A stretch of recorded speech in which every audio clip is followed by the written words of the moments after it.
नमस्कार दोस्तों, आप देखना शुरू कर चुके हैं all in one concept education.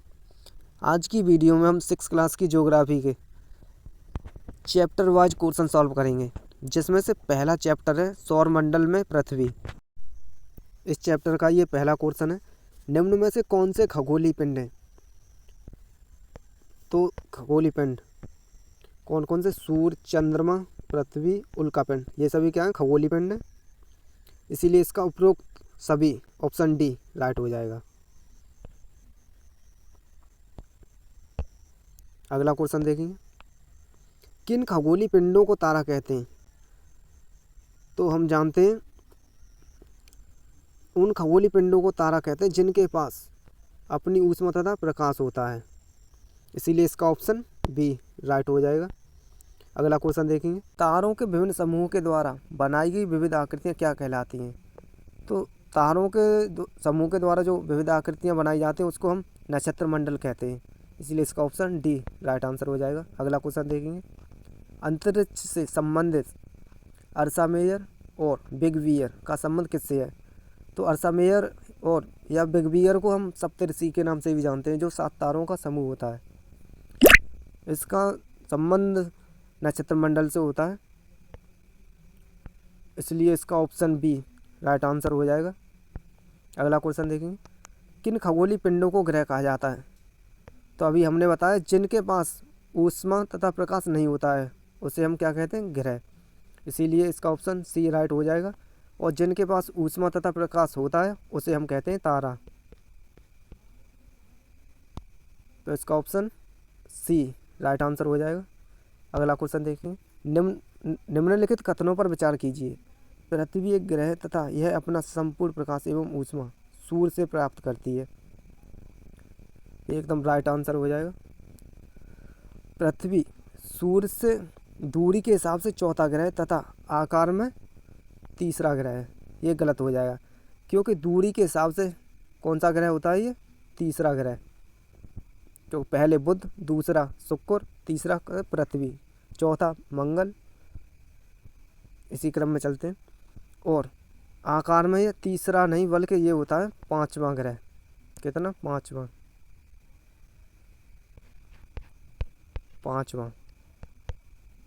ग्रह होता है। इसीलिए इसका ऑप्शन केवल एक, ऑप्शन ए राइट हो जाएगा, केवल फर्स्ट।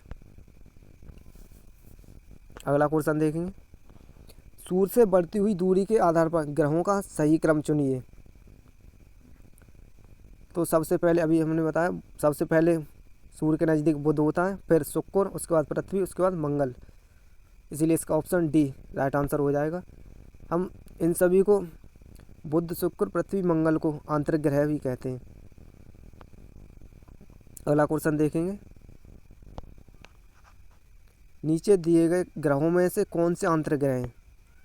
तो अभी हमने बताया बुध, शुक्र, मंगल और पृथ्वी, ये क्या कहलाते हैं? आंतरिक ग्रह, ये तीनों। और बृहस्पति, शनि, अरुण और वरुण, ये 4 ग्रह कहलाते हैं बाह्य ग्रह। इसीलिए पहला, दूसरा, तीसरा कौन से ऑप्शन में? ऑप्शन बी इसका राइट आंसर हो जाएगा। अगला क्वेश्चन देखेंगे, नीचे दिए गए ग्रहों में से कौन से ग्रह बाह्य ग्रह हैं? तो अभी हमने बताया बृहस्पति, शनि, अरुण और वरुण, ये सभी कौन से बाह्य ग्रह हैं। इसीलिए इसका उपरोक्त सभी ऑप्शन डी राइट आंसर हो जाएगा। अगला क्वेश्चन देखते हैं, नीचे दिए गए कथन एवं कारणों पर विचार कीजिए।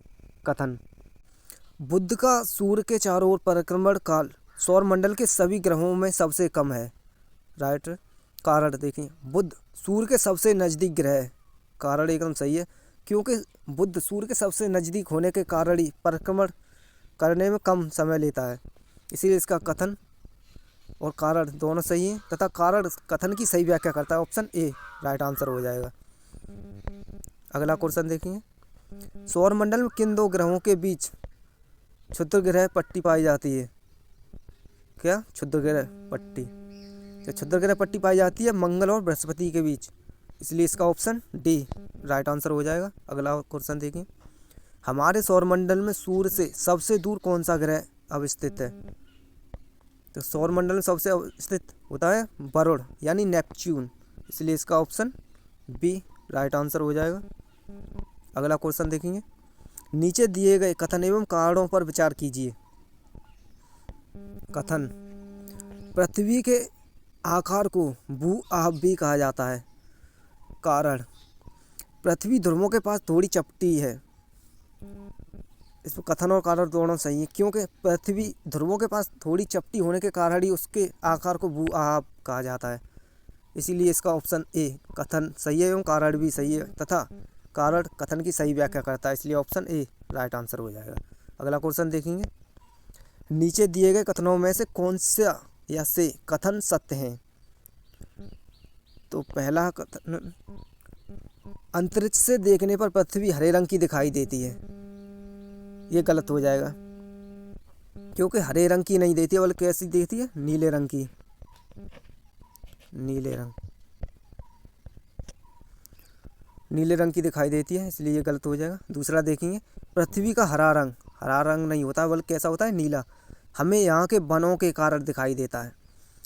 नीला रंग हमें वनों के कारण नहीं बल्कि यहाँ के जल के कारण, क्योंकि अधिकतर मात्रा में पृथ्वी पर जल पाया जाता है, इसीलिए किसके कारण, जल के कारण, ये भी गलत हो जाएगा। इसलिए इसका ऑप्शन ना तो एक और ना ही दो, ऑप्शन डी राइट आंसर हो जाएगा। अगला क्वेश्चन देखिए, सौरमंडल का निर्माण किससे मिलकर होता है। ग्रह, उपग्रह, सूर्य, उल्कापिंड, इन सभी से मिलकर सौरमंडल का निर्माण होता है, इसीलिए ये चार ऑप्शन सही हैं। इसका ऑप्शन उपरोक्त सभी, ऑप्शन डी राइट आंसर हो जाएगा। अगला क्वेश्चन देखिए, नीचे दिए गए कथनों में से कौन सा या से कथन सत्य हैं। तो पहला, सूर्य का खिंचाव बल सौरमंडल को बांधे रखता है, यह एकदम राइट बात है, यानी खिंचाव बल मतलब गुरुत्वाकर्षण बल,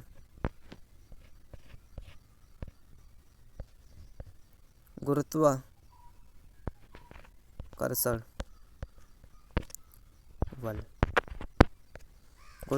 बल के कारण ही सौरमंडल को बांधे रखता है सूर्य। दूसरा ऑप्शन है, सूर्य सौरमंडल के लिए प्रकाश एवं ऊष्मा का एकमात्र स्रोत है, ये भी सही है, यानी दोनों ऑप्शन सही हैं, इसलिए इसका ऑप्शन सी राइट हो जाएगा। अगला क्वेश्चन देखेंगे, सौरमंडल के ग्रह जो सूर्य का चक्कर लगाते हैं उनके रास्ते किस आकार में फैले होते हैं। तो ये दीर्घ वृत्ताकार आकार में फैले होते हैं, क्योंकि यहाँ होता है सूर्य, ये तो हमारा सूर्य हो गया, और जो ये मान लो पृथ्वी है, ये पृथ्वी, इसका जो आकार होता है, इसका चक्कर लगाने का इस प्रकार से होता है, दीर्घ वृत्ताकार, ऐसे पश्चिम से पूरब की ओर चक्कर लगाती है ये, ऐसे पृथ्वी या शुक्र यानी जितने भी ग्रह और उपग्रह होते हैं इसी प्रकार दीर्घ वृत्ताकार आकार में चक्कर लगाते रहते हैं, इसलिए इसका option C, option B right हो जाएगा। अगला क्वेश्चन देखिए, किस ग्रह की आकृति एवं आकार लगभग पृथ्वी के ही समान है। तो किस ग्रह की आकृति एवं आकार पृथ्वी के समान होता है, शुक्र, और शुक्र के आकृति एवं आकार पृथ्वी के समान होने के कारण ये शुक्र को पृथ्वी की क्या कहते हैं, बहन कहा जाता है। शुक्र को सुबह का तारा एवं शाम का तारा भी शुक्र को ही कहा जाता है, इसलिए इसका ऑप्शन बी राइट हो जाएगा। अगला क्वेश्चन देखेंगे, पृथ्वी के सबसे निकटतम ग्रह कौन सा है। तो सबसे निकटतम ग्रह भी कौन सा होता है, शुक्र, इसलिए ऑप्शन बी इसका राइट हो जाएगा। अगला क्वेश्चन देखेंगे, तो हमारे सौरमंडल का सबसे बड़ा एवं सबसे छोटा ग्रह कौन सा है। तो सबसे बड़ा ग्रह हमारा बृहस्पति होता है, बृहस्पति, और ये क्या होता है, सबसे बड़ा,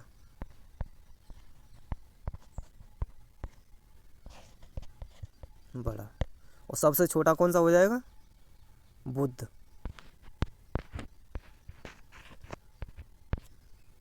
बुध हो जाएगा छोटा। ओके, तो इसका ऑप्शन कौन सा हो जाएगा? B, option A right answer हो जाएगा। ऑप्शन ए राइट आंसर हो जाएगा। अगला क्वेश्चन देखेंगे, कौन से वे दो ग्रह हैं जिनका सौरमंडल के अन्य ग्रहों की तुलना में परिक्रमण विपरीत दिशा में होता है? तो ये दो ग्रह होते हैं, कौन से? शुक्र और अरुण। ये दोनों विपरीत दिशा में परिक्रमण करते हैं सूर्य का। बाकी के सभी पश्चिम से पूरब की ओर करते हैं और ये करते हैं पूरब से पश्चिम की ओर, इसलिए इसका ऑप्शन सी राइट आंसर हो जाएगा।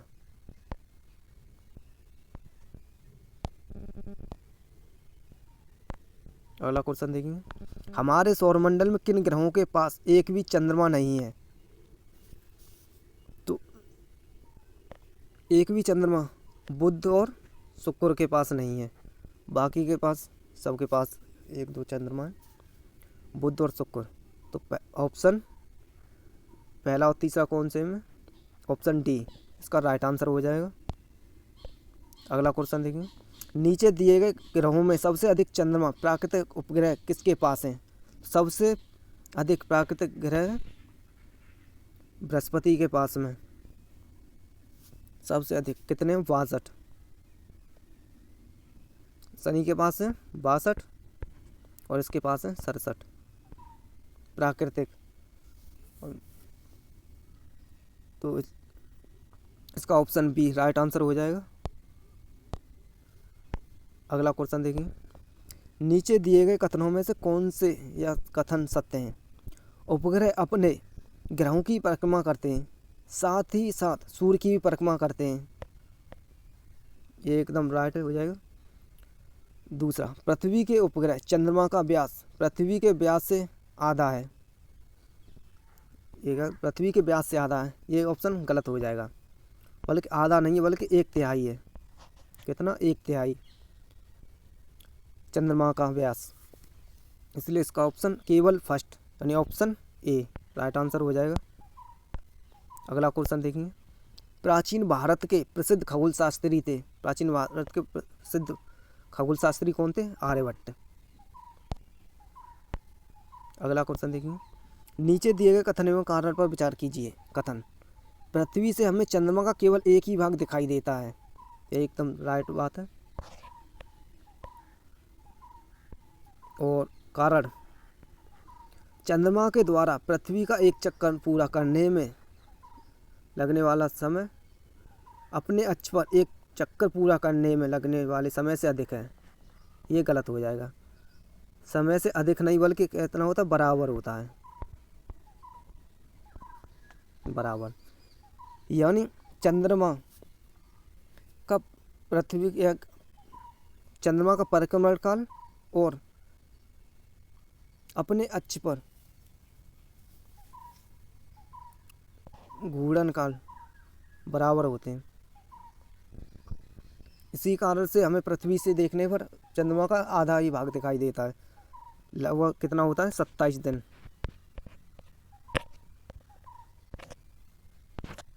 27 दिन, इसलिए इसका ऑप्शन सी हो जाएगा। कथन सही है, कारण गलत है।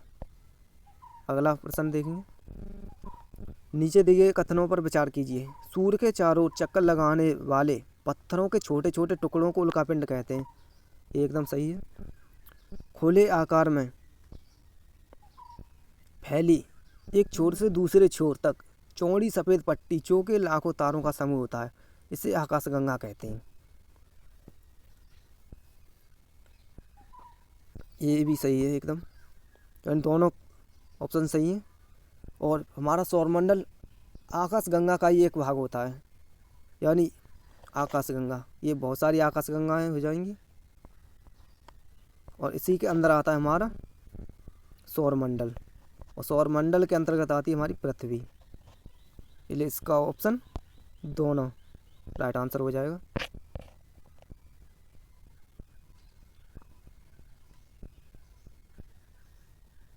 अगला चैप्टर देखेंगे, अगला चैप्टर है ग्लोब, अक्षांश एवं देशांतर।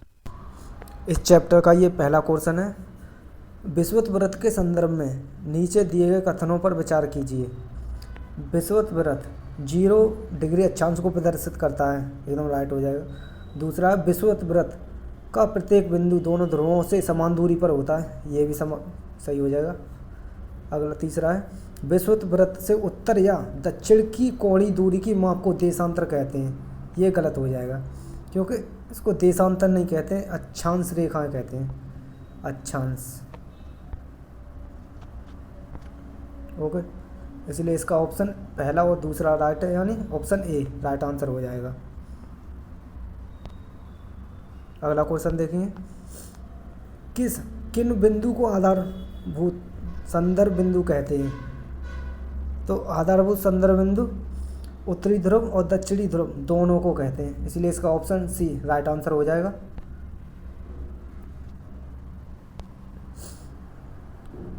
अगला देखेंगे, नीचे दिए गए युग्मों में से कौन से सही सुमेलित नहीं है?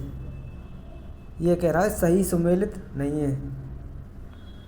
तो पहला है कर्क रेखा एवं मकर रेखा के बीच का क्षेत्र उष्णकटिबंधीय होता है, ये एकदम राइट है। दूसरा, कर्क रेखा एवं उत्तर ध्रुव वृत्त के बीच का क्षेत्र शीतकटिबंध, ये गलत हो जाएगा। दूसरा है दक्षिणी ध्रुव वृत्त एवं दक्षिणी ध्रुव के बीच का क्षेत्र शीतोष्ण कटिबंध कहलाता है, ये भी गलत हो जाएगा क्योंकि ये हमारा विषुवत वृत्त 0 डिग्री, ये कर्क रेखा 23.5 डिग्री और ये मकर रेखा 23.5 डिग्री। उसके बाद दक्षिणी ध्रुव वृत्त 66.5 डिग्री और ये होता है दक्षिणी ध्रुव, यहाँ पर ये उत्तरी ध्रुव और ये उत्तरी ध्रुव वृत्त 66.5 डिग्री, यानी ये वाली कर्क रेखा से मकर रेखा के बीच का उष्णकटिबंधीय कहलाता है और ये जो तुम्हारा उत्तरी ध्रुव वृत्त और कर्क रेखा के बीच का क्षेत्र होता है शीतोष्णकटिबंधीय। इसी प्रकार इधर का ये हो जाएगा शीतोष्णकटिबंधीय और ये उत्तरी ध्रुव वृत्त ये वाला क्षेत्र और उत्तरी ध्रुव के बीच का क्षेत्र कहलाता है शीतकटिबंध। और ये इसी प्रकार ये दक्षिणी ध्रुव वृत्त और दक्षिणी ध्रुव के बीच का क्षेत्र भी क्या कहलाता है शीतकटिबंध, इसीलिए ये गलत हो जाएंगे दोनों। ऑप्शन बी इसका राइट आंसर हो जाएगा। ये दोनों सही सुमेलित नहीं है, ये पूछ रहा है सही सुमेलित नहीं है, तो कौन सा नहीं है? दूसरा और तीसरा, इसलिए ऑप्शन बी राइट आंसर हो जाएगा। अगला क्वेश्चन देखेंगे, नीचे दिए गए कथनों पर विचार कीजिए। पहला, विषुवत वृत्त से ध्रुवों तक स्थित सभी समांतर वृत्तों को अक्षांश रेखाएं कहते हैं। विषुवत वृत्त से ध्रुवों तक स्थित सभी समांतर वृत्तों को अक्षांश रेखाएं कहते हैं, ये राइट हो जाएगा। सभी अक्षांश रेखाओं का आकार एक समान रहता है, ये वाला गलत हो जाएगा। एक समान नहीं रहता है बल्कि ध्रुवों की ओर बढ़ने पर घटता जाता है, इसलिए इसका ऑप्शन ए राइट आंसर हो जाएगा, केवल फर्स्ट। अगला प्रश्न देखेंगे, उत्तरी ध्रुव से दक्षिणी ध्रुव को जोड़ने वाली संदर्भ रेखा को क्या कहा जाता है? तो उत्तरी ध्रुव से दक्षिणी ध्रुव को जोड़ने वाली संदर्भ रेखा कहलाती है हमारी देशांतरी यामोत्तर। ये पूछ रहा है, ये हो गया हमारा उत्तरी ध्रुव, ये हो गया दक्षिणी ध्रुव, इसको मिलाने वाली रेखा ये कहलाती है हमारी देशांतरी यामोत्तर, इसीलिए इसका ऑप्शन बी राइट आंसर हो जाएगा। अगला क्वेश्चन देखेंगे, देशांतरी यामोत्तर। देशांतरी यामोत्तर अभी बताई थी कौन सी है? ये वाली रेखा, उत्तरी ध्रुव और दक्षिणी ध्रुव को जोड़ने वाली, और इसको कहते हैं विषुवत रेखा 0 डिग्री। यामोत्तर के संदर्भ में, इसके संदर्भ में पूछ रहा है ये। नीचे दिए गए कथनों पर विचार कीजिए। देशांतरी यामोत्तर अर्धवृत्त होते हैं, ये एकदम राइट हो जाएगा क्योंकि ये अर्धवृत्त को ही तो बना रही है, ये वाला आधा वृत्त और अर्धवृत्त ही है। दूसरा देखेंगे, इनके बीच की दूरी ध्रुवों की ओर बढ़ने पर घटती जाती है। एकदम सही बात है, ये घटती जाती है और ध्रुवों पर कितनी हो जाती है, बिल्कुल 0 हो जाती है। ये भी सही हो जाएगा। तीसरा है देशांतरी यामात्रों की लंबाई एक समान होती है। ये भी सही हो जाएगा, यानी उपरोक्त सभी। इसका ऑप्शन डी राइट आंसर हो जाएगा। अगला प्रश्न देखेंगे, किसी स्थान पर मानक समय स्टैंडर्ड टाइम निर्धारित करने का आधार होता है। तो स्टैंडर्ड समय निर्धारित करने का क्या होता है, प्रमुख यामोत्तर, जो हमारी बीचा बीच से होकर गुजरती है, ये वाली रेखा। इसीलिए इसका ऑप्शन बी राइट हो जाएगा, प्रमुख यामोत्तर। अगला क्वेश्चन देखेंगे, नीचे दिए गए कथनों में से कौन सा या से कथन सत्य हैं। प्रमुख यामोत्तर या 180 डिग्री यामोत्तर मिलकर पृथ्वी को समान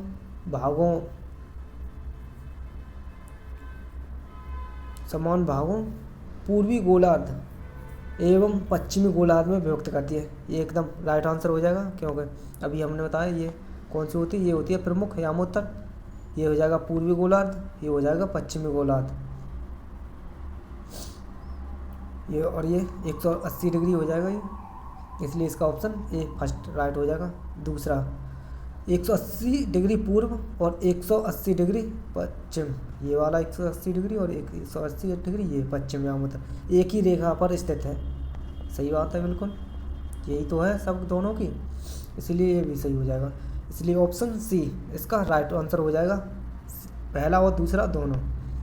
अगला प्रश्न देखेंगे, नीचे दिए गए कथन एवं कार्डों पर विचार कीजिए। कथन क्या कह रहा है, ग्रीनविच से पूर्व के स्थानों का समय। अब ग्रीनविच रेखा कौन सी, हम प्रमुख यामोत्तर को ही हम ग्रीनविच रेखा भी कहते हैं। ये कह रहा है ग्रीनविच से पूर्व के स्थानों का समय ग्रीनविच समय से आगे होता है। अभी हम देंगे ये रहा, ये हमारी ग्रीनविच रेखा है 180 डिग्री, इससे आगे का समय हमारा जो होता है वो आगे होगा, आगे, और ये वाला समय हमारा पीछे होगा। तो वही कह रहा है ये कथन, ग्रीनविच से पूर्व के स्थानों का समय ग्रीनविच समय से आगे होता है, पूर्व के स्थानों का समय, सही बात है, तथा पश्चिम के स्थानों का समय पीछे होता है। और कारण, पृथ्वी अपने काल्पनिक अक्ष पर पूर्व से पश्चिम की ओर घूमती है। पृथ्वी पूर्व से पश्चिम की ओर घूमती है, ये गलत हो जाए कारण, क्योंकि पृथ्वी पश्चिम से पूर्व की ओर घूमती है, बल्कि पूर्व से पश्चिम की ओर नहीं घूमती है। इसीलिए इसका ऑप्शन वो कारण सही, यानी कथन सही है, कारण गलत, ऑप्शन सी राइट आंसर हो जाएगा। अगला प्रश्न देखेंगे, पृथ्वी को अपने अक्ष में 1 डिग्री घूमने में कितना समय लगता है। तो 1 डिग्री घूमने में कितना समय लगता है, 4 मिनट, ऑप्शन ए। कैसे, ये पूरा है, टोटल कितना होता है यहाँ से यहाँ तक 360 डिग्री, 60 डिग्री, इसी प्रकार 360 डिग्री कितने 24 घंटे में घूमती है लगभग पृथ्वी एक दिन में।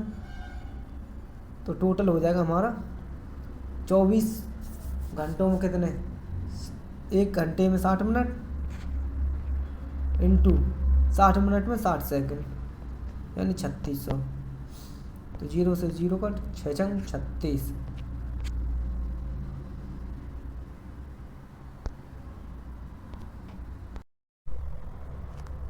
पृथ्वी को अपने अक्ष में 1 डिग्री घूमने में कितना समय लगता है। तो 1 डिग्री घूमने में 4 मिनट का समय लगता है, इसलिए इसका ऑप्शन ए राइट हो जाएगा। अगला प्रश्न देखेंगे, यदि कोई स्थान ग्रीनविच से 20 डिग्री पूर्व में स्थित है, तब ग्रीनविच और उस स्थान के समय में कितना अंतर होगा। क्योंकि हमें पता है 1 डिग्री यानी 4 मिनट में 1 डिग्री घूमती है, तो 4 इंटू कितना हो जाएगा 20 डिग्री, तो 20 चौका कितना हो जाएगा 80, यानी 80 मिनट हो जाएगा 1 डिग्री बराबर 4 मिनट होता है, इसलिए 80 मिनट, यानी 1 घंटा 20 मिनट। ऑप्शन बी इसका राइट आंसर हो जाएगा। अगला प्रश्न देखेंगे, भारत के किस यामोत्तर देशांतर रेखा को भारत का स्थानीय समय माना जाता है? तो भारत का स्थानीय समय माना जाता है 82.5 डिग्री। ऑप्शन ए पूरब, यानी 82.5 डिग्री पूरब माना जाता है, इसलिए ऑप्शन ए राइट आंसर हो जाएगा इसका। अगला प्रश्न देखेंगे, भारत के मानक समय एवं ग्रीनविच के मानक समय में कितना अंतर है?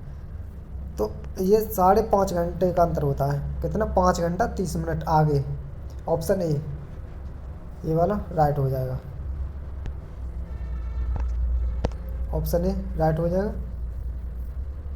ये वाला चैप्टर खत्म हो गया। अब नेक्स्ट चैप्टर देखते हैं। अगला चैप्टर है पृथ्वी की गतियाँ। तीसरा चैप्टर है ये, पृथ्वी की गतियाँ। तो तीसरे चैप्टर का ये पहला क्वेश्चन है, नीचे दिए गए कथनों पर विचार कीजिए। पृथ्वी का अपने अक्ष पर घूमना घूर्णन कहलाता है, ये एकदम राइट आंसर हो जाएगा। तो अपने अक्ष पर घूमना घूर्णन, और किसी दूसरे के और पास घूमते उसे कहते हैं परिक्रमण। जैसे पृथ्वी का सूर्य के चारों तरफ घूमना क्या कहलाएगा? परिक्रमण। पृथ्वी का सूर्य के चारों ओर एक स्थित कक्षा में गति को परिक्रमण कहते हैं, ये भी सही है। यानी ऑप्शन दोनों कथन सत्य है, पहला और दूसरा। ऑप्शन सी इसका राइट आंसर हो जाएगा। अगला क्वेश्चन देखेंगे, पृथ्वी का अक्ष उसके कक्षा तल पर बने लंब से कितने डिग्री झुका हुआ है? तो पृथ्वी का अक्ष अपने अक्ष से कितने डिग्री को झुका हुआ तो होता है ये 23.5 डिग्री। 23.5 डिग्री पर झुकी हुई होती है पृथ्वी। और यानी सूर्य का जो चक्कर लगाती है दीर्घवृत्ताकार मार्ग में, वो 23.5 डिग्री झुक करके लगाती है, इसलिए इसका ऑप्शन ए राइट आंसर हो जाएगा। अगला क्वेश्चन देखेंगे, प्रदीप्त व्रत किसे कहते हैं? यानी प्रदीप व्रत, प्रदीप व्रत वह व्रत होता है जो दिन और रात को विभाजित करता है ग्लोब पर। जैसे कि ये हमारा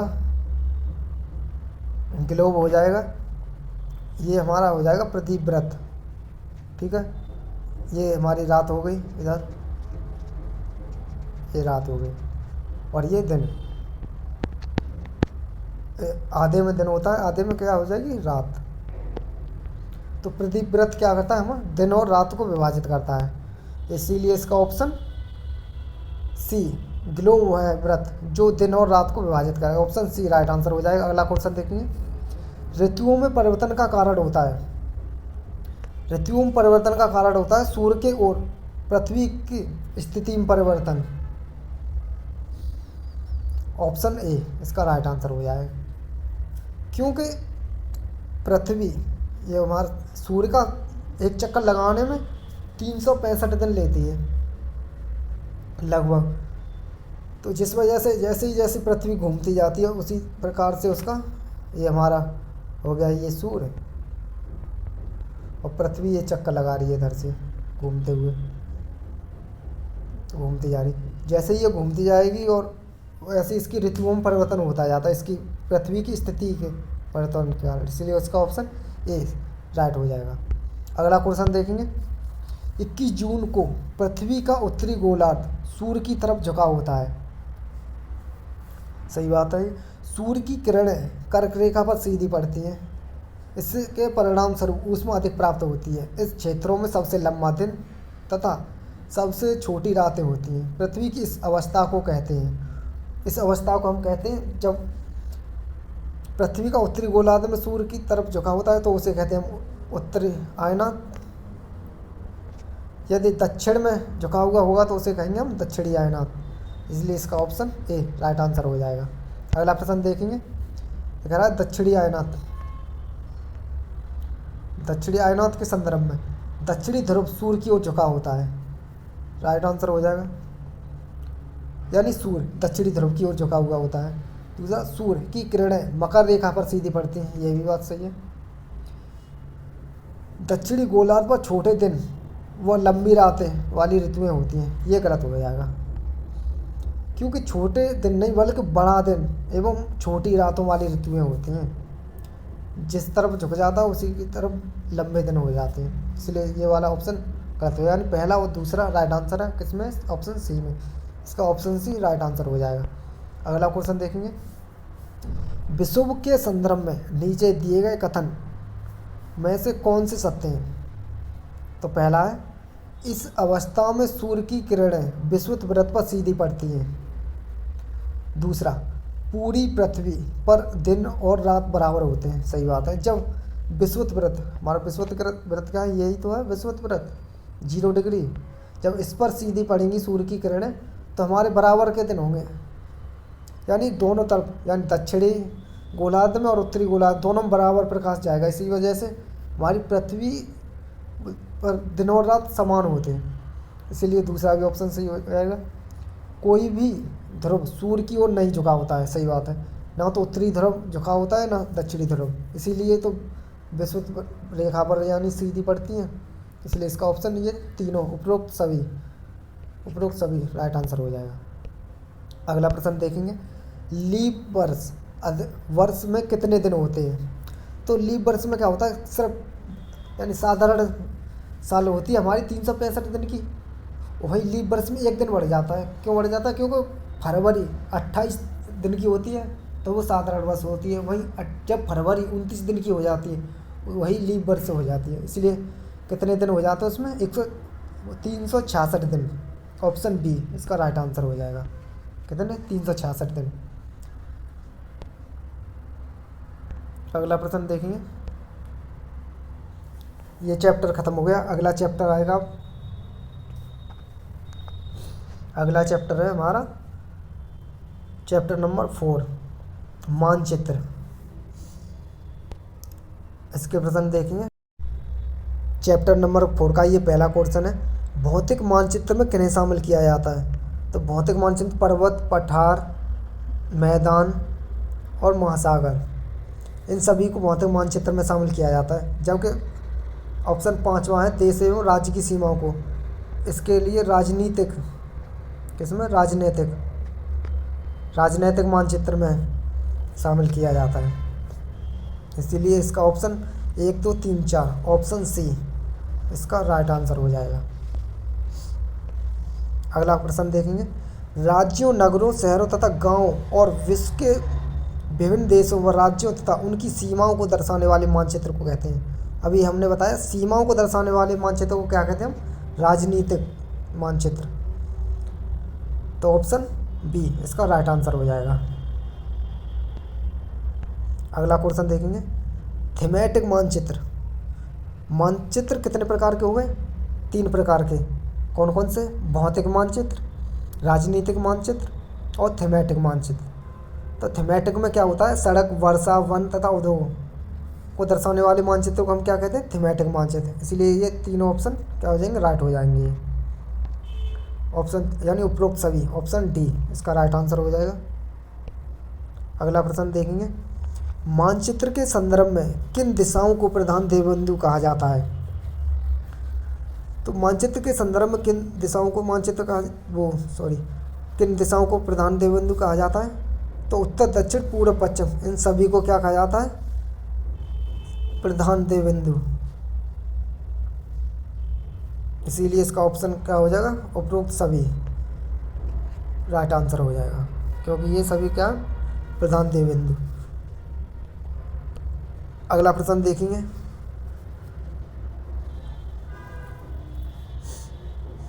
मानचित्र के संदर्भ में रूढ़ प्रतीक किसे कहा जाता है।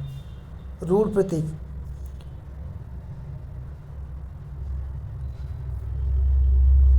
रूढ़ प्रतीक जिन प्रतीकों का उपयोग के संदर्भ में अंतर्राष्ट्रीय सहमति होती है उसे हम रूढ़ प्रतीक कहते हैं, इसलिए इसका ऑप्शन क्या हो जाएगा, ए। जिन प्रतीकों के उपयोग के संबंध में अंतर्राष्ट्रीय सहमति होती है वैसे क्या कहते हैं हम, रूढ़ प्रतीक, इसलिए इसका ऑप्शन ए इसका राइट आंसर हो जाएगा। अगला प्रश्न देखेंगे, नीचे दिए गए कथनों में से कौन सा या से सत्य है। तो पहला है, जो मानचित्र पैमाने पर आधारित ना होकर याददाश्त और स्थानीय प्रेक्षण पर आधारित होते हैं, उन्हें हम रेखा चित्र कहते हैं। सही बात है। इसमें क्या होता है, हम अपने हिसाब से ड्रॉ कर लेते हैं, यानी कच्चा नक्शा।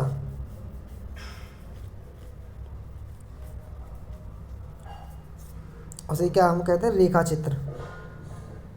दूसरा है, एक छोटे क्षेत्र का बड़े पैमाने पर खींचा गया रेखा चित्र खाका कहलाता है। ये भी राइट आंसर हो जाएगा, क्योंकि हम किसी भी छोटे क्षेत्र को और अधिक बड़े पैमाने पर खींच लेते हैं तो उसे हम खाका कहते हैं। इसलिए इसका ऑप्शन दोनों, पहला और दूसरा राइट आंसर है, यानी तो इसका ऑप्शन सी राइट आंसर खत्म हो गया। नेक्स्ट चैप्टर देखेंगे हम।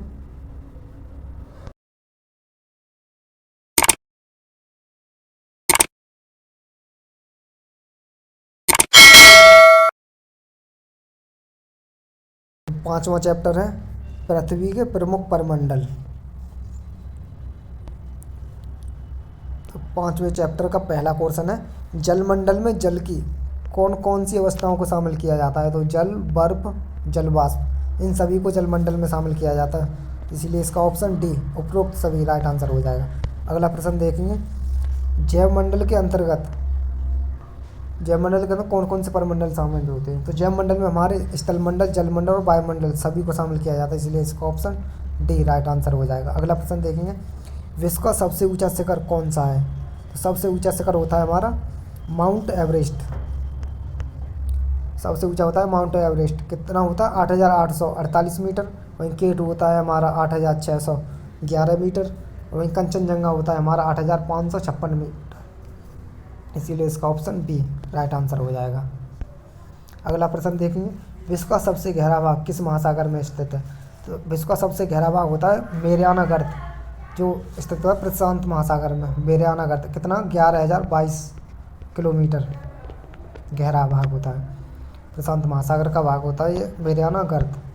अगला प्रश्न देखेंगे, पृथ्वी के महाद्वीपों को आकार के अनुसार सही क्रम कौन सा है। तो महाद्वीपों में सबसे बड़ा होता है हमारा एशिया सबसे पहला, दूसरा होता है अफ्रीका, तीसरा उत्तरी अमेरिका, चौथा दक्षिणी अमेरिका और लास्ट में यूरोप, और सबसे छोटा होता है हमारा ऑस्ट्रेलिया। तो इसका क्रम देखेंगे, पहला एशिया, अफ्रीका, उत्तरी अमेरिका, दक्षिणी अमेरिका और यूरोप। ऑप्शन सी इसका राइट आंसर हो जाएगा। अगला प्रश्न देखेंगे, एशिया तथा यूरोप को अलग करने वाली स्थलीय संरचनाओं में शामिल होते हैं। तो एशिया और यूरोप को अलग करने वाली रेखा होती है यूराल पर्वत और यूराल नदी, ये दोनों अलग करते हैं। इसलिए इसका ऑप्शन पहला और दूसरा, केवल फर्स्ट और सेकंड कौन से, ऑप्शन सी इसका राइट आंसर हो जाएगा। अगला प्रश्न देखेंगे, वह कौन सा महाद्वीप है जिससे होकर कर्क रेखा, मकर रेखा तथा विषुवत तीनों गुजरते हैं। तो कौन से महाद्वीप से गुजरते हैं, हमारे अफ्रीका से तीनों गुजरते हैं। इसलिए ऑप्शन इसका ऑप्शन ए राइट आंसर हो जाएगा। अगला क्वेश्चन देखेंगे, एशिया को अफ्रीका से अलग करने वाली नहर का क्या नाम है। जो एशिया को अफ्रीका से अलग करती है वो होती है सुएज नहर। इसलिए इसका ऑप्शन बी राइट आंसर हो जाएगा। अगला क्वेश्चन देखेंगे, उत्तरी अमेरिका तथा दक्षिणी अमेरिका महाद्वीप किस देश में मिलते हैं। उत्तरी अमेरिका और दक्षिणी अमेरिका महाद्वीप मिलते हैं हमारे पनामा। कौन से देश में, पनामा। क्योंकि ये हमारा हो जाएगा उत्तरी अमेरिका और नीचे हो जाता है हमारा दक्षिणी अमेरिका। तो यहाँ पर जो ये वाला देश है कौन सा, पनामा। और यहीं पर ये जो बीच में जा रही है ये है पनामा नहर। इसलिए इसका ऑप्शन ए राइट आंसर हो जाएगा। अगला क्वेश्चन देखेंगे, दक्षिणी अमेरिका महाद्वीप के संदर्भ में नीचे दिए कथनों पर विचार कीजिए। दक्षिणी अमेरिका इस महाद्वीप के पूरब में ये हमारा उत्तरी अमेरिका हो जाएगा और नीचे हमारा दक्षिणी अमेरिका। ठीक है, तो इधर हमारा कौन सा है, प्रशांत महासागर, पश्चिम में प्रशांत महासागर और पूरब में क्या है, पश्चिम में प्रशांत महासागर और पूरब में अटलांटिक महासागर।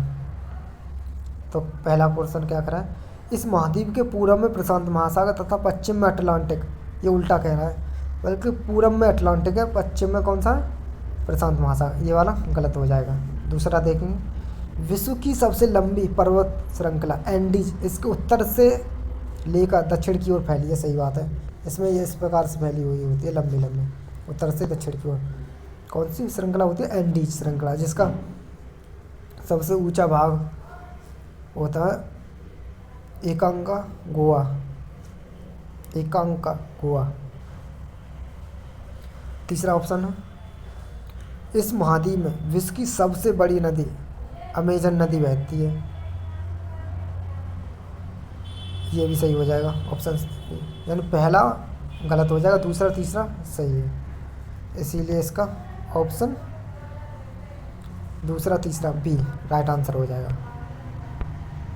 अगला क्वेश्चन देखेंगे, किस महाद्वीप को द्वीपीय महाद्वीप कहा जाता है? तो द्वीपीय महाद्वीप किसे कहते हैं हम? ऑस्ट्रेलिया को। ऑप्शन डी इसका राइट आंसर हो जाएगा। अगला क्वेश्चन देखेंगे, अटलांटिक महाद्वीप के संदर्भ में नीचे दिए गए कथनों में कौन से सत्य हैं? इसका क्षेत्रफल, किसके बारे में? अटलांटिक। अटलांटिक सबसे नीचे जो बर्फ़ से हमेशा ढका हुआ रहता है। इसका क्षेत्रफल यूरोप तथा ऑस्ट्रेलिया के क्षेत्रफल से अधिक है, ये सही बात है।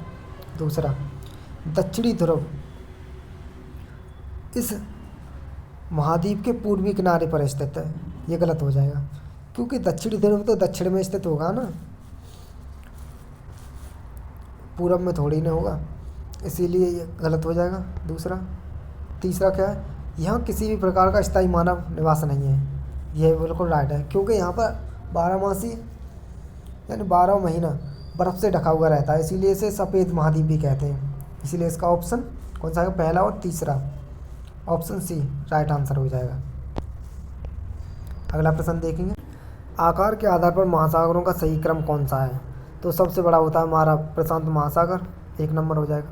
दूसरे नंबर पर हो जाएगा हमारा अटलांटिक महासागर, तीसरे नंबर पर हिंद महासागर, चौथे नंबर पर हो जाएगा दक्षिणी महासागर, और 5वें नंबर पर हो जाएगा हमारा आर्कटिक महासागर। तो ये पहला तीसरा दूसरा चौथा पांचवा, ऑप्शन डी राइट आंसर हो जाएगा। अगला क्वेश्चन देखेंगे, नीचे दिए गए कथन किस महासागर से संबंधित हैं? तो यह महासागर पृथ्वी के 1/3 भाग पर फैला है, अर्थात इसका क्षेत्रफल सभी महाद्वीपों के कुल क्षेत्रफल से भी बड़ा है। तो सबसे बड़ा कौन सा है? हमारा प्रशांत महासागर। कौन सा? प्रशांत। दूसरा क्या कह रहा है, यह अन्य महासागरों के अपेक्षा अधिक गहरा है। सबसे गहरा भाग बताया था मैं, मेरियाना गर्त 11,022 किलोमीटर।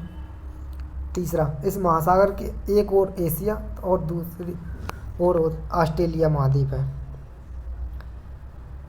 और तथा दूसरी ओर उत्तरी और दक्षिणी अमेरिका महाद्वीप है। सही बात है, यानी किसके बारे में कह रहा है? ये प्रशांत महासागर, इसलिए ऑप्शन ए इसका राइट आंसर हो जाएगा। अगला क्वेश्चन देखेंगे, नीचे दिए गए कथन एवं कारणों पर विचार कीजिए। कथन क्या कह रहा है? अटलांटिक महासागर की तटरेखा पोता सिरों एवं पतनों के निर्माण के लिए आदर्श स्थिति रखता है, ये एकदम सही है। कारण क्या कहता है? अटलांटिक महासागर की तटरेखा सीधे एवं चौड़े हैं, ये कारण गलत हो जाएगा, क्योंकि सीधी एवं चौड़ी नहीं है। कैसी है? इसकी एक ऐसा आकार का है ये अटलांटिक महासागर। कैसा है? ऐसा आकार का, इस प्रकार का तटरेखा इसकी ऐसा आकार में है, इसीलिए कारण गलत हो जाएगा। इसके ऑप्शन सी इसका राइट आंसर हो जाएगा। कथन सही है एवं कारण गलत है, ये वाला ऑप्शन सी इसका राइट आंसर। अगला प्रश्न देखेंगे, व्यापार की दृष्टि से विश्व का सबसे व्यस्त महासागर कौन सा है? तो व्यापार की दृष्टि से सबसे व्यस्त महासागर होता है हमारा अटलांटिक महासागर, इसलिए इसका ऑप्शन डी राइट आंसर हो जाएगा। अगला क्वेश्चन देखेंगे, वायुमंडल में मध्यमंडल किन 2 मंडलों के बीच पाया जाता है? वायुमंडल, मध्यमंडल। तो मध्यमंडल सबसे पहला हमारा होता है क्षोभमंडल, ये होता है क्षोभमंडल। उसके बाद हमारा समताप मंडल, उसके बाद मध्यम मंडल, फिर आयन मंडल, और उसके बाद होता है वायुमंडल। तो ये वाला मध्यमंडल ये हो जाएगा हमारा आयन मंडल, और ये हो जाएगा समताप मंडल। आयन मंडल और समताप मंडल, यानी समताप मंडल और आयन मंडल के बीच में होता है, इसलिए ऑप्शन बी इसका राइट आंसर हो जाएगा। अगला प्रश्न देखिए, नीचे दिए गए कथनों पर विचार कीजिए। पहला है, वायुमंडल में उपस्थित नाइट्रोजन गैस सभी प्रकार की जीवधारियों में वृद्धि में सहायक होती है। सही बात है।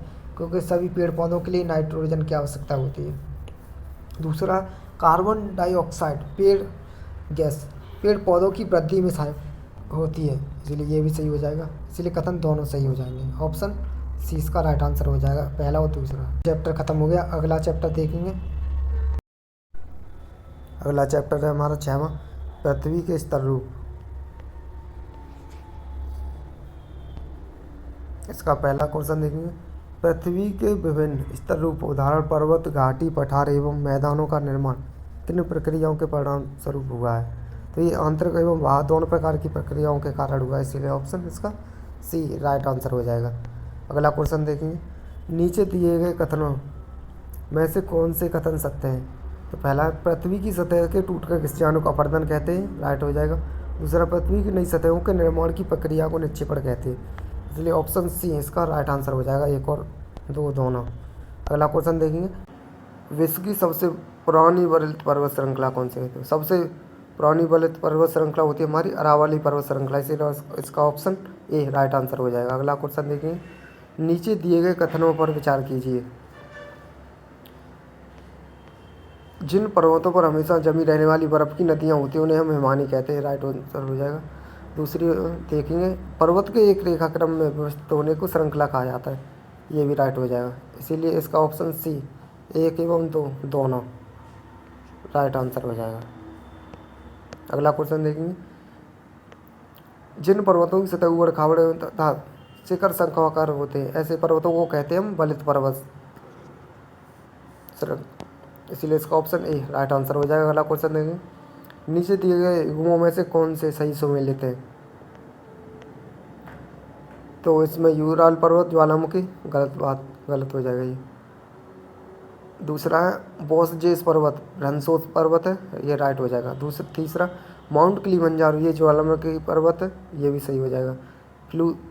फ्यूजियामा पर्वत वलित पर्वत है, ये भी गलत हो जाएगा, इसीलिए इसका ऑप्शन 2 और 3 ऑप्शन बी इसका राइट आंसर हो जाएगा। अगला क्वेश्चन देखेंगे। मोनाकी पर्वत किस महासागर में अवस्थित है? तो मोनाकी पर्वत होता है हमारा प्रशांत महासागर में, इसीलिए इसका ऑप्शन बी राइट आंसर हो जाएगा। अगला क्वेश्चन देखेंगे। विश्व का सबसे ऊंचा पठार कौन सा है? तो विश्व का सबसे ऊंचा पठार होता है तिब्बत का पठार, इसीलिए इसका ऑप्शन डी राइट आंसर हो जाएगा। अगला क्वेश्चन है। नीचे दिए गए जलप्रपातों में पठारी क्षेत्रों के जलप्रपातों को पहचानिए। तो पहला है रंडू जलप्रपात, दूसरा जोंग जलप्रपात, ये दोनों जलप्रपात पठारी क्षेत्रों के जलप्रपात हैं और ये इसीलिए इसका ऑप्शन पहला और दूसरा यानी ऑप्शन सी राइट आंसर हो जाएगा। अगला क्वेश्चन देखेंगे। मैदानों के संदर्भ में नीचे दिए गए कथनों पर विचार कीजिए। पहला, अधिकांश मैदान मुख्य नदियों तथा उसकी सहायक नदियों के कारण बने, सही बात है। दूसरा, मैदान विश्व में सबसे अधिक जनसंख्या वाले भाग होते हैं, ये भी बात सही है, क्योंकि मैदान उपजाऊ भूमि वाले होते हैं इसीलिए वहाँ पर अधिकतर लोग बस जाते हैं, इसीलिए इसका ऑप्शन पहला और दूसरा ऑप्शन सी राइट आंसर हो जाएगा। अगला क्वेश्चन देखेंगे। यांगसे नदी कहाँ बहती है? तो यांगसे नदी हमारी चीन में बहती है, इसके लिए इसका ऑप्शन ए राइट आंसर हो जाएगा। चैप्टर नंबर 7वां है हमारा देश भारत। 7वें चैप्टर को देखेंगे हम। 7वें चैप्टर का पहला क्वेश्चन है। भारत की मुख्य भूमि का विस्तार दक्षिण से उत्तर की ओर किन अक्षांशों के मध्य है? तो सबसे पहले हम मैप देखेंगे। ये हमारा हो गया ग्लोब, ये हमने बांट दिया। ये हो गया नॉर्थ, साउथ, ईस्ट और ये वेस्ट। तो अक्षांश रेखा कौन सी है? यही होती है, ये देशांतर रेखा ये वाली। तो हमारा इंडिया है यहाँ पर। तो कितना अक्षांश है? दक्षिण, यानी इधर से ऊपर को पूछ रहा है, यहाँ से ये वाला पॉइंट है 8 डिग्री 4 मिनट उत्तर से लेकर 37 डिग्री 6 मिनट उत्तर, इसीलिए इसका ऑप्शन ए राइट आंसर हो जाएगा। अगला क्वेश्चन देखेंगे। पश्चिम से लेकर पूर्व तक, यानी इधर से पूछ रहा है ये, पश्चिम से लेकर पूरब तक हो जाएगा हमारा 68 डिग्री 7 मिनट पूरब से, 97 डिग्री 25 मिनट पूरब। ऑप्शन डी इसका राइट आंसर हो जाएगा। अगला क्वेश्चन देखेंगे, कर्क रेखा 23.5 डिग्री उत्तर किन राज्यों से होकर गुजरती है? तो कर्क रेखा कितने डिग्री पर है? 23.5 डिग्री। तो ये 7 राज्यों से होकर गुजरती है। कौन कौन से राज्य हैं? सबसे पहला गुजरात, उसके बाद राजस्थान, मध्य प्रदेश, एमपी, मध्य प्रदेश के बाद उत्तर प्रदेश, उत्तर प्रदेश के बाद छत्तीसगढ़, छत्तीसगढ़, झारखंड, पश्चिम बंगाल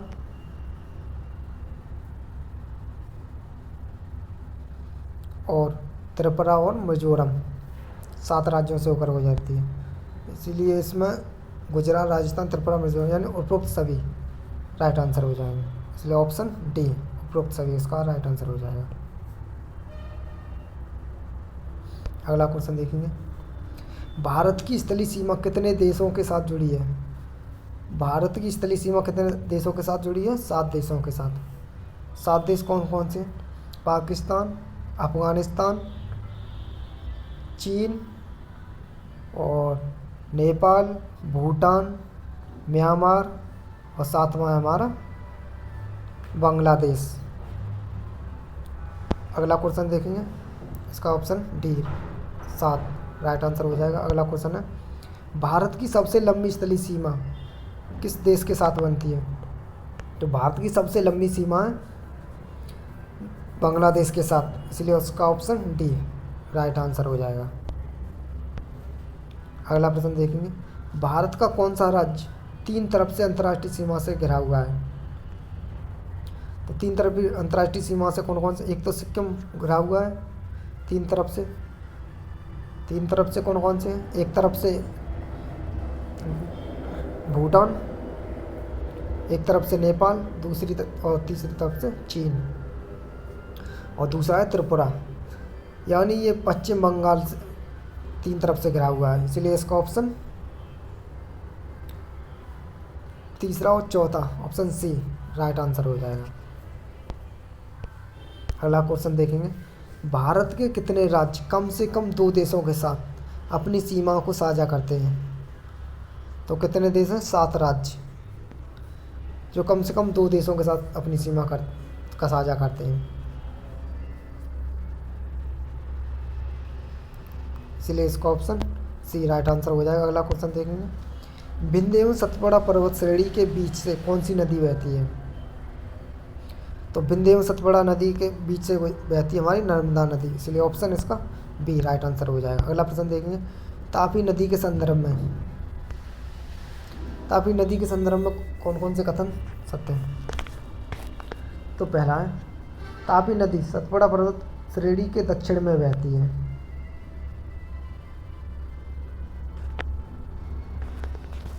ये राइट आंसर हो जाएगा, दक्षिण में बहती है। दूसरा है, तापी नदी भारतीय प्रायद्वीप की एकमात्र नदी है जो पूरब से पश्चिम की ओर बहती है। ये गलत हो जाएगा, क्योंकि तापी के अलावा कौन सी? तापी और नर्मदा 2 नदियाँ बहती हैं जो पूरब से पश्चिम की ओर बहती हैं, इसलिए ये गलत हो जाएगा। तीसरा है, तापी नदी के उत्तर में अजंता और सतमाला पर्वत अवस्थित, ये भी गलत हो जाएगा, क्योंकि उत्तर में नहीं है, ये इसमें दक्षिण में है। जो अजंता और सतमाला पर्वत है वो दक्षिण में बहता है, दक्षिण में, इसीलिए इसका ऑप्शन केवल फर्स्ट ऑप्शन ए राइट हो जाएगा। अगला प्रश्न देखेंगे, हिमालय पर्वत को 3 मुख्य समांतर श्रृंखलाओं में बांटा जाता है, उत्तर से दक्षिण की ओर उनका सही क्रम। तो सबसे ऊपर होता है हमारा वृद्ध हिमालय, सबसे ऊपर, उसके बीच में होता है मध्य हिमालय, सबसे नीचे होता है शिवालिक हिमालय, इसीलिए इसका ऑप्शन हो जाएगा डी बृहद हिमालय, मध्य हिमालय और शिवालिक। ऑप्शन डी इसका राइट आंसर हो जाएगा। अगला प्रश्न देखेंगे, नीचे दिए गए नदियों के नामों को ध्यान से देखिए। 11वां क्वेश्चन है ये, महानदी, गोदावरी, कृष्णा, कावेरी तो ये कह रहा है उपरोक्त में से कौन सी नदियाँ डेल्टा बनाती हैं। तो ये सभी नदियाँ क्या डेल्टा बनाती हैं, ये पश्चिम से पूरब की ओर बहती हैं जो बंगाल की खाड़ी में गिरती हैं। इसलिए इसका ऑप्शन डी उपरोक्त सभी राइट आंसर हो जाएगा। अगला क्वेश्चन देखेंगे, सुंदरवन डेल्टा के संदर्भ में नीचे दिए गए कथन में से कौन सा कथन सत्य है। तो ये कह रहा है ये विश्व का सबसे बड़ा डेल्टा है, सही बात है। इस डेल्टा की आकृति त्रिभुजाकार है, ये भी सही है, यानी दोनों सही, पहला और दूसरा दोनों, इसलिए ऑप्शन सी इसका राइट आंसर हो जाएगा। अगला क्वेश्चन देखेंगे, भारत का कौन सा द्वीप प्रवाल द्वीप है। तो प्रवाल द्वीप कौन सा है हमारा, लक्षद्वीप, ऑप्शन ए इसका राइट आंसर हो जाएगा, option A. Okay, next chapter है 8वां चैप्टर है भारत, जलवायु, वनस्पति और वन्यजीव। इस चैप्टर को देखेंगे। इसका पहला क्वेश्चन है मानसून शब्द की उत्पत्ति किस भाषा से हुई है। तो मानसून शब्द की अरबी भाषा से उत्पत्ति हुई है, इसलिए इसका ऑप्शन ए राइट आंसर हो जाएगा। अगला क्वेश्चन देखेंगे, भारत के किस भाग से लौटते हुए मानसून के कारण वर्षा होती है। तो भारत में यानी तमिलनाडु में लौटते हुए मानसून से वर्षा होती है, इसलिए ऑप्शन इसका डी राइट आंसर हो जाएगा। अगला क्वेश्चन देखेंगे, नीचे दिए गए कथन एवं कारणों पर विचार कीजिए। कथन, भारत की जलवायु को मानसूनी जलवायु कहा जाता है, कारण क्या है, भारत की स्थिति उष्णकटिबंधीय में होने के कारण अधिकतर वर्षा मानसूनी पवन से होती है, यानी ऑप्शन ए इसका राइट आंसर हो जाएगा। कथन और कारण सही है तथा कारण कथन की सही व्याख्या करता है, इसलिए ऑप्शन ए इसका राइट आंसर हो जाएगा। अगला क्वेश्चन देखेंगे, किस स्थान की जलवायु के निर्धारण में कौन कौन से कारक महत्वपूर्ण होते हैं। तो किसी भी जलवायु को निर्धारण में स्थान की स्थिति, ऊंचाई, समुद्र तल से दूरी और उच्चावच, ये सभी महत्वपूर्ण कारक होते हैं, इसलिए उपरोक्त सभी ऑप्शन डी इसका राइट आंसर हो जाएगा। अगला क्वेश्चन देखेंगे, विश्व में सर्वाधिक वर्षा कहाँ होती है। तो विश्व में सर्वाधिक वर्षा होती है हमारी मासेनराम में, जो कहाँ पड़ता है, मासेनराम। अगला क्वेश्चन देखेंगे,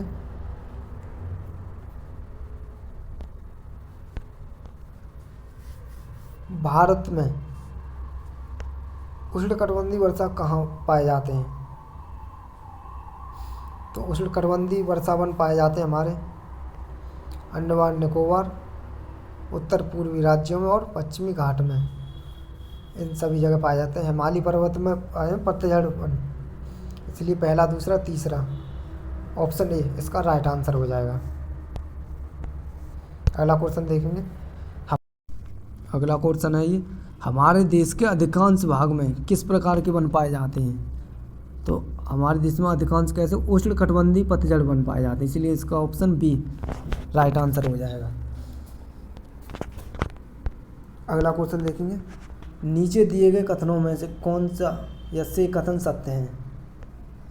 तो पहला है, कटीली झाड़ियों वाली वनस्पतियों में पानी की क्षति को कम करने के लिए इनकी पत्तियों में बड़े बड़े कांटे होते हैं, ये राइट हो जाएगा। दूसरा है, पर्वतीय क्षेत्रों में पर्वतों की ऊंचाइयों के साथ वनस्पतियों में भी भिन्नता पाई जाती है, ये भी सही बात है, इसलिए दोनों राइट आंसर हो जाएंगे इसके, पहला और दूसरा दोनों। अगला क्वेश्चन देखेंगे, वन्यजीव सप्ताह कब मनाया जाता है।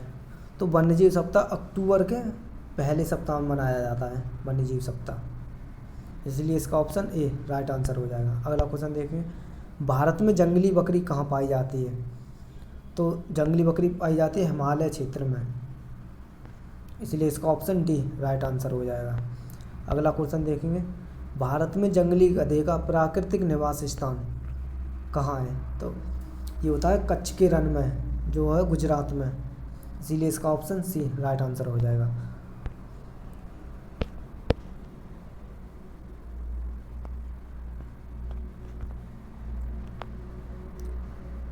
और 6th क्लास की NCERT हमारी कंप्लीट हो चुकी है।